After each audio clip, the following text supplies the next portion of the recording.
second Minnesota Deals podcast. I am lucky enough to be joined again today by Rafiq Moore from Caspian Group. Thank you, Daniel. We're nice actually seeing you. Good to see you as well. Yeah. We're actually kind of squeezing this one in before a mastermind meeting that we're doing for Correct. social media. With DRG, right? Yes. Downtown Resource Group. Yeah, they're the downtown Minneapolis experts. Thanks so much for putting this event on. But today what we want to bring to you are the 5 data points that are important and you need to know if you're going to get into deals or if you're going to be presenting deals to investors like Rafiq. So you kind of came up with this idea. I think it's a great point because I don't know about you, but I'm constantly inundated with, hey, here's just a forwarded link from the MLS. Please pay me. Exactly. Right? And that's oftentimes the methodology which people present deals to you. Do you get that too? Absolutely. Part of the reason why we wanted to have this podcast, and I gave you the idea, is to really educate people about real estate investing, deal analysis, deal structuring, and really help people to be more successful in this industry. So every time I talk to people and explain to them how I do business, I often get calls and people want to share with me an opportunity or a deal, and very quickly I determine there's no deal. Yeah. So what we'd like to do today is talk about 5 data points that will basically make a deal and will create an opportunity for either for the person to invest or for them to work with us, and that's what we want to talk about today. Yeah, and a few of them make a lot of sense, but some things may be more specific to commercial. If you're in residential and transitioning over, it's definitely going to be good to know. So why don't we get started here, and we'll jump into the first one, which I think everyone's familiar with, which is the current net operating income. What kind of income is the property producing in its current state? When you look at a property, first thing you want to ask for is what kind of a net operating income does it have on day one? And you can find that information from the financials that are provided for you. Generally, we will always want to ask for 3 years, trailing financials, see if the net operating income is going up or down. And that information is provided on an annual basis. Don't look at NOI as a monthly figure. It should be annual.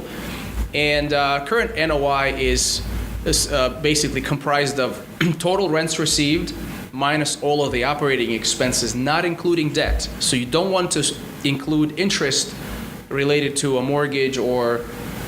Because that can be variable depending on what type of financing you're bringing to the table. So I think when we're looking at that, and especially in our market right now when margins are a little bit tighter, a lot of people are pricing kind of based on, what the future projection can be as well. Absolutely. Which is point 2. I'm getting ahead of myself. Right. But what do you think about that? How do you... Do you think it's right to go to a seller and say, hey, this is the current performance. You've had 3 years to get these tenants in, for example, and you haven't. There's a problem. And because of that, we need to be valuing it based on its current performance. Very often, there is a disconnect between the property value and seller's expectations of what that value is. And that's why properties stay on the market and become stale.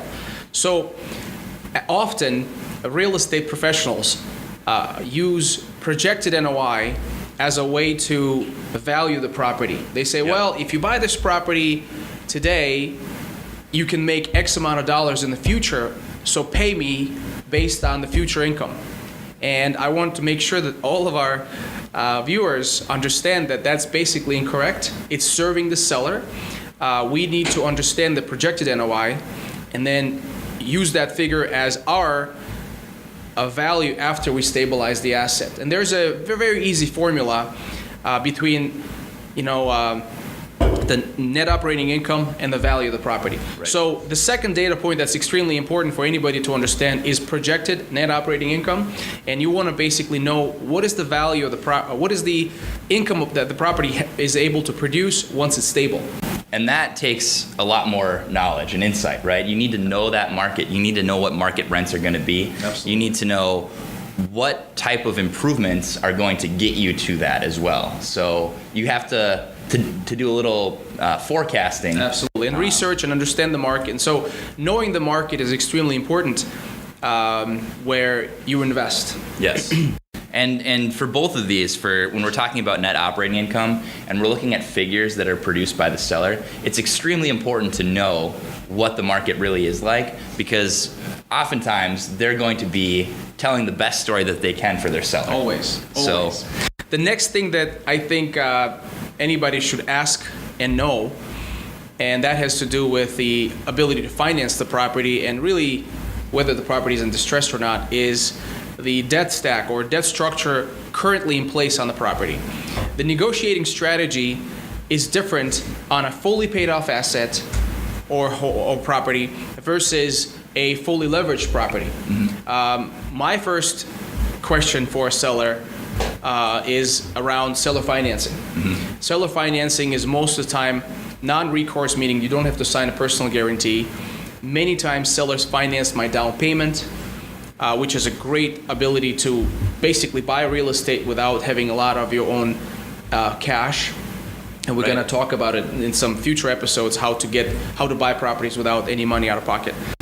And that's extremely important, I think, and something that's often overlooked. Because if you're looking at residential real estate, if you're looking at Fannie and Freddie backed mortgages, for the most part, they're all going to be in the exact same debt structure. So when you're coming in and buying it, you need to relieve them of that first lien holder, pull them off the deal. But in commercial real estate or in real estate that's owned free and clear, it allows you to have some flexibility because you don't need to necessarily negotiate so hard on price sometimes if you can create advantageous terms to yourself. Absolutely. For example, if you look at the NOI, your projected NOI is X, let's say it's 100,000, and you go to a bank and bank says, bank's rates are 4% or whatever, the payment is very similar to your NOI, you're really not making any cash flow. Right. The way to get that deal done is to ultimately ask the seller to give you a fixed payment that's lower that the bank would payment would be, and that's how you can make the deal work. And a lot of times for sellers, it's also advantageous because there might be some tax strategy that they're trying to implement. Absolutely, yeah, because And it becomes on us to educate the seller on some strategies that may be available to them because they won't always be the one to offer it. So totally. we need to be aware. And you will receive. Exactly. The next data point that's extremely important to understand is cost associated with taking the property from what the NOI, from the current NOI to the future NOI. And generally for any of those guys that are in the rehab world who do flipping properties, Yep. etc., it's easy for them to get into a property, understand exactly what it would cost to take an empty unit and make it into a rentable unit. You flipped a couple houses, right? Yeah, one or two. So if and I think that's a big challenge for a lot of people, especially if they're new investors. What advice would you give them to learn what those numbers look like? I think you should talk to contractors, go to MINREA and those kinds of associations. Yep. There's several of them in town, and really create a mastermind group of people who are in the industry, who are in the trenches doing it every day. And very easily you'll get there from repetitive exposure to knowledge from peers that are in the business. Yeah, a lot of times that's the answer, right? Experience. It's the best teacher, and Mentors, etc. Exactly. So, make sure you're out there, start talking to people. No question, that's going to help make your investment strategy a lot more viable and make it a reality. So that's the fourth data point. Number 4. Number 4 is cost of rehabilitation. Yes.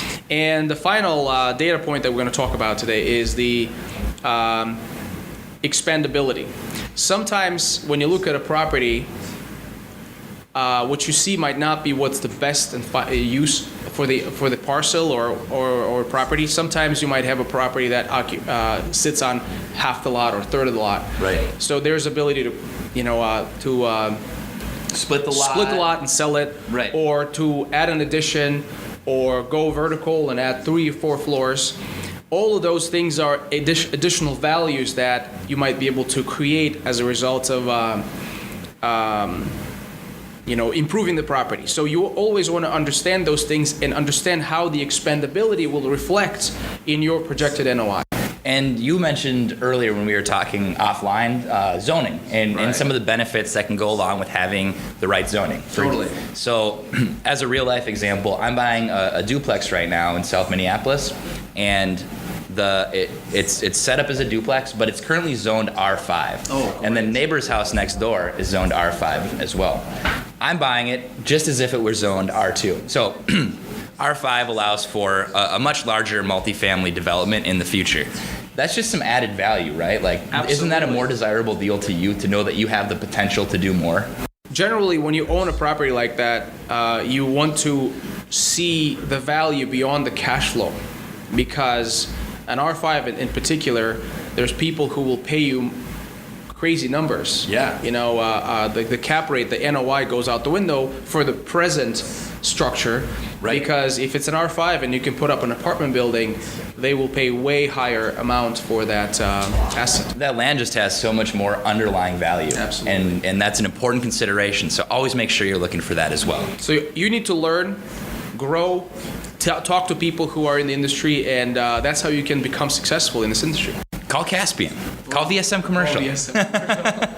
And So 5 data points again: current NOI, projected NOI, the debt structure currently in the deal to understand whether you can use the seller financing or not, the cost of rehab. and then expandability. Great. So those 5 points, you're going to see them coming up consistently. In the future, we will be continuing to bring actual deals to the table, and we're going to be using those 5 points to break them down. Absolutely. So it's going to be a good practice for us to make sure we're practicing what we're preaching.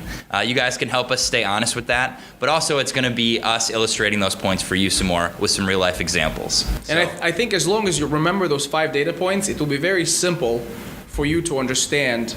You do it 3 or 4 times, very easily you'll be able to understand what is a deal and what is not a deal, or Right. waste of time. So to all of our agents out there, if you're sending us deals, please have those 5 points. Thanks for watching, and we'll see you guys next time.